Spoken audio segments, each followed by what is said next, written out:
Butter garlic chicken gravy idli, dosa, சாதம், சப்பாத்தின்னு எல்லாத்துக்குமே ஒரு அடிப்பொலியான காம்பினேஷனுங்க. இது செய்கிறதும் கூட ரொம்பவே ஈஸி தான். எப்படி செய்யலான்னு பார்க்கலாமா?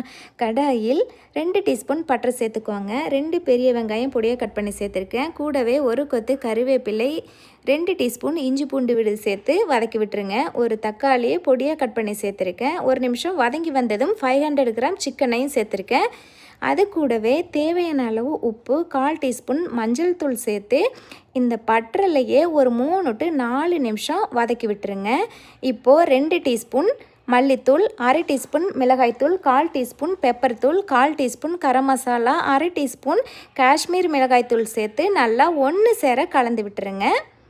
இப்போ 1/4 கிளாஸ் தண்ணி சேர்த்து நல்லா கலந்து விட்டதும் மூடி போட்டு ஒரு 10 நிமிஷம் வேக வச்சுருங்க.